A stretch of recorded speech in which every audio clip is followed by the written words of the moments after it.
Olá, meus queridos, bem-vindos a mais uma videoaula, nossa última videoaula do ano, né? A nossa revisão do quarto bimestre.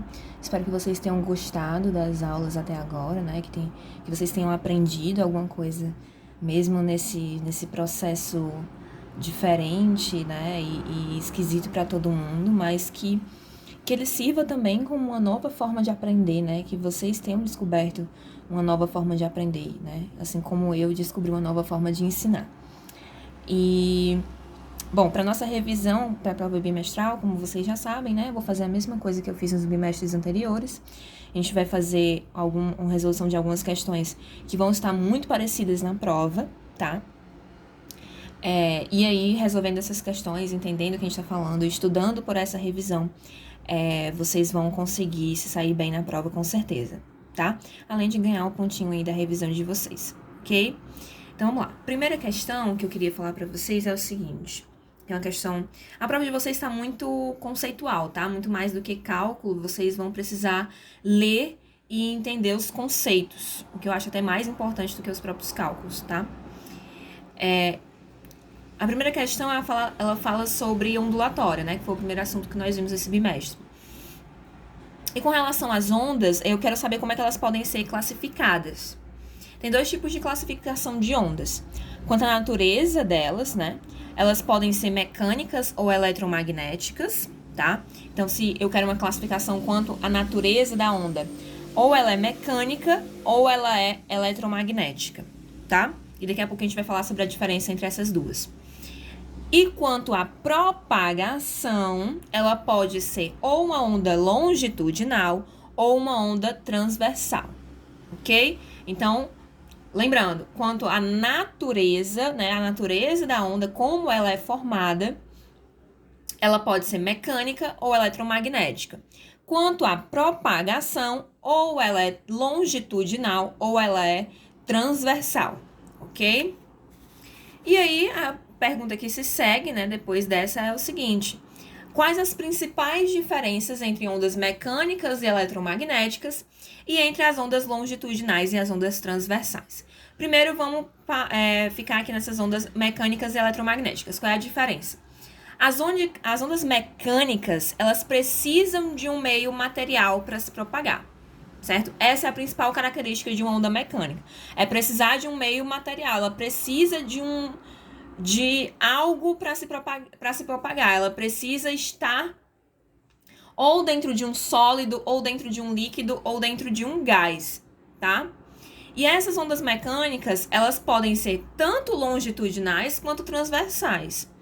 As ondas longitudinais, elas se propagam em líquidos e gases, tá?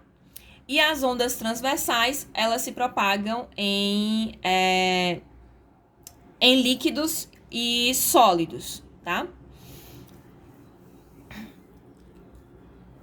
E aí, desculpa, as ondas longitudinais se propagam em sólidos e as transversais só se propagam em líquidos, né? E sólidos também, na verdade, tem um meio termo ali entre o sólido e o líquido, né? Em que as ondas transversais conseguem se propagar também, tá? Mas elas não conseguem se propagar nos gases. Nos gases, só as longitudinais, ok? E as ondas eletromagnéticas é o contrário. Elas não precisam de um meio material. Elas se propagam pelos meios materiais também, mas elas não precisam de um meio material para se propagar, tá? Elas não precisam. Elas podem se propagar pelo meio material, mas elas não precisam, ok? Elas podem se propagar no vácuo, no vazio completo. E uma grande diferença também é que as ondas eletromagnéticas, elas são estritamente transversais. Não existe onda eletromagnética longitudinal, ela é sempre transversal, ok? Essa é a grande diferença entre essas duas. E a diferença entre ondas transversais e longitudinais com relação à propagação, né? Então, as transversais, elas têm uma direção de propagação diferente, né? Oposta à direção de oscilação. Então, se ela está oscilando numa direção, a propagação dela é no outro, que é justamente essa onda bonitinha que a gente está acostumado a desenhar, né? Se a gente pede assim, desenha uma onda, a gente vai desenhar a onda transversal, certo? E a onda longitudinal é aquela que é feita por vibrações, né? É aquela... Normalmente a onda do mar, né? Ela é longitudinal. Não aquela que quebra, mas aquela marolinha, né? Ela é transversal na superfície, mas ela também é longitudinal. Se eu pego tô numa piscina ou num lago e faço esse movimento de empurrar e puxar, eu vou criar ali na superfície daquela piscina uma onda longitudinal, né? Eu tô comprimindo e expandindo, comprimindo e expandindo. Esse movimento gera a onda longitudinal, que a característica principal dela é ter a mesma direção. Então, eu tô propagando nessa direção, né? Ela caminha nessa direção e oscila na mesma direção, né? Então, ela tem essa característica de expansão e compressão, ok? Com isso daqui, vocês já resolvem, acho que umas 2 questões da prova sobre isso daqui, tá? Então, é bom dar uma lida, né? Internalizar, ver os exemplos, rever as videoaulas para vocês entenderem bem sobre esses processos aqui, sobre esses conceitos, ok? A terceira questão, pessoal, é uma questão de cálculo bem simples, tá? E ela diz assim: uma campainha elétrica executa 240 vibrações em 1 minuto. Sabendo que a onda produzida, que no caso, se é uma campainha, é uma onda longitudinal, é uma onda sonora, né? Sabendo que a onda produzida se propaga com velocidade cuja intensidade é de 80 centímetros por segundo, ele pede para determinar a frequência dessa onda. Pessoal, frequência, isso daí vocês têm que memorizar na prova. Eu vou exigir de vocês que vocês saibam calcular frequência, pelo menos frequência e a equação fundamental da onda, tá? Essas 2 coisas vocês vão precisar saber fazer. Então, frequência é a identidade da onda, né? Aquilo que torna ela o que ela é, né? Como eu falei para vocês lá sobre características da onda. A frequência é o que é a identidade dessa onda, né? É o que vai dizer se essa onda é grave ou aguda, né? Que vai definir que fonte é que tá gerando essa onda.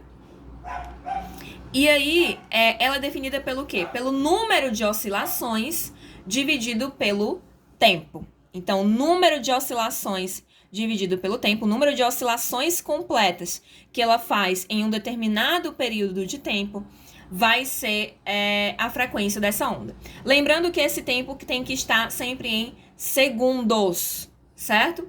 Tem que estar sempre em segundos, ok? Nesse caso aqui, ele falou 240 oscilações em 1 minuto. Vibrações e oscilações é a mesma coisa, tá, gente?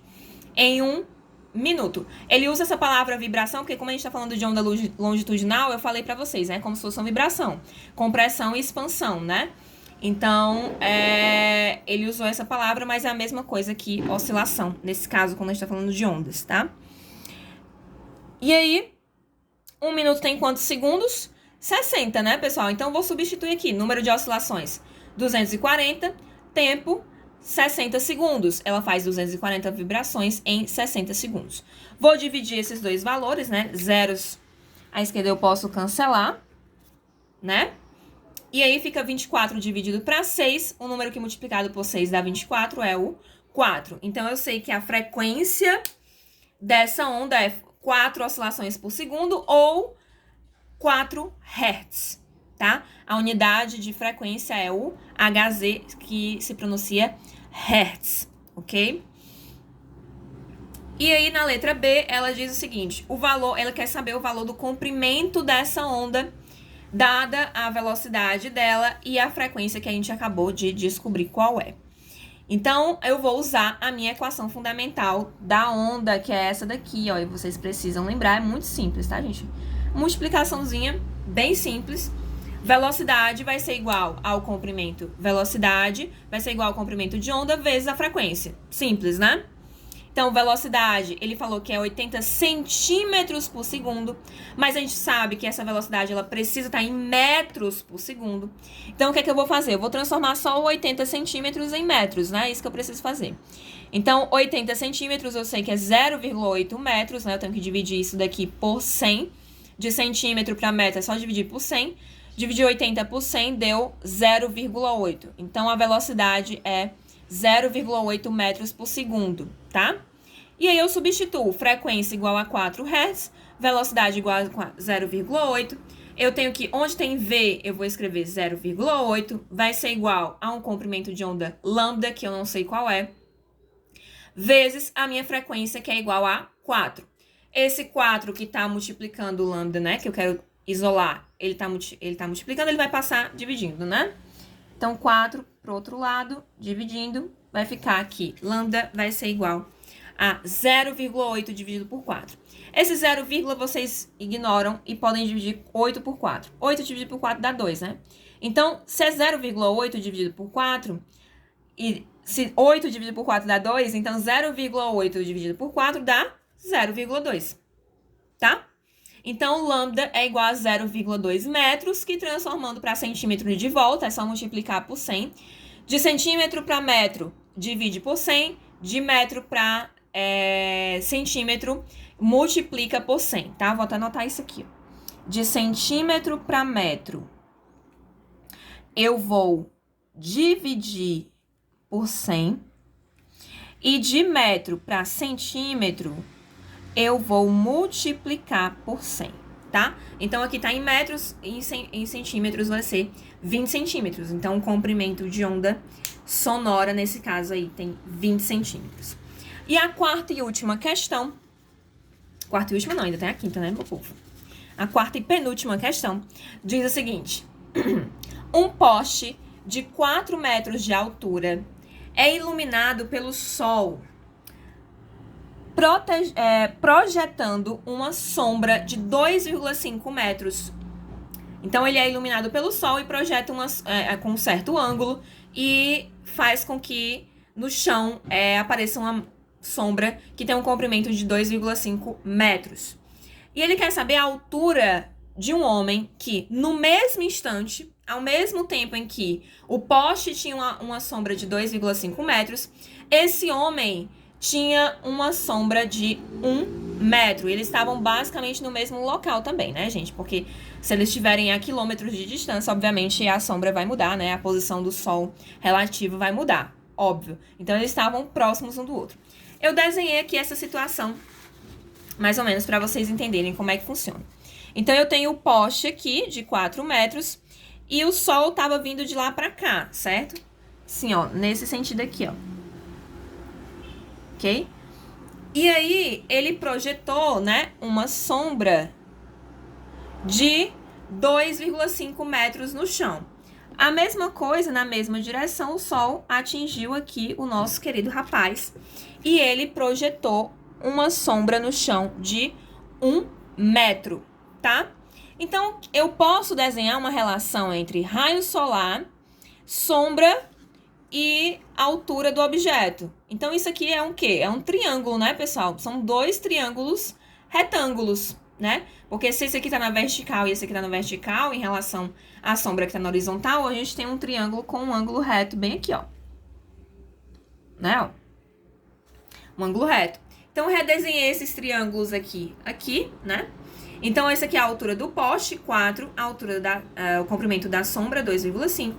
E aqui é a altura do homem, que eu não sei qual é, eu chamei de X, e a sombra do homem, que é 1. A gente sabe lá do 9º ano que, por semelhança de triângulo, como eu tenho 2 triângulos retângulos, ou seja, todos os ângulos internos desses 2 triângulos têm a mesma medida, né? Esse ângulo aqui é igual a esse é igual a esse é igual a esse. Todos os ângulos internos de um triângulo têm a mesma medida, eles são triângulos semelhantes, mesmo que o tamanho deles sejam diferentes. Então, a gente consegue fazer uma relação de semelhança de triângulo, que é o seguinte: eu vou pegar o mesmo cateto. Então, se esse cateto aqui dividido por esse vai ser igual a esse cateto aqui dividido por esse, certo? Então, esse aqui dividido por esse, né, são o mesmo cateto, são as partes verticais. X dividido por 4 vai ser igual a razão entre esse cateto aqui dividido por esse. 1 dividido por 2,5. Então, quando eu chego nesse ponto aqui, basta eu multiplicar em cruz, tá?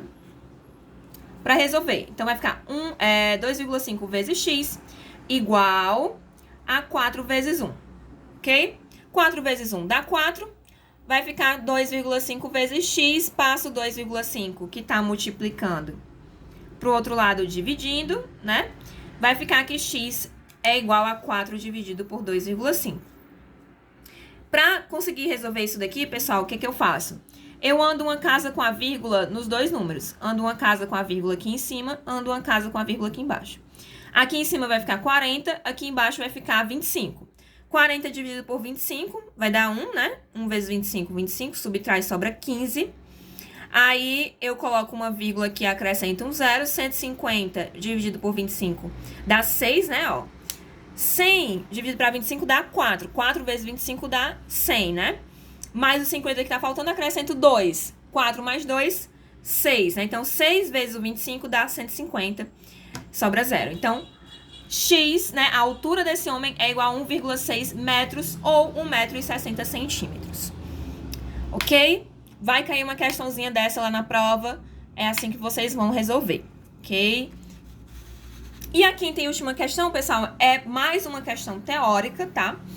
E aí vocês vão ler as páginas 142, 143 e 144 do livro de vocês, que fala sobre os fenômenos ópticos. Então, vocês vão ver, eu vou perguntar lá na questão, né? Vou dar um exemplo de fenômeno e vou perguntar qual é o nome daquele fenômeno óptico. Então, vocês vão ter que dizer para mim se é uma reflexão, se é uma refração, se é uma absorção ou se é um espalhamento, né? Ok? Então é isso. Mandem as dúvidas de vocês. Espero que vocês tenham gostado. Boa prova, certo? Vai dar tudo certo. E até a próxima. Um beijo. Tchau.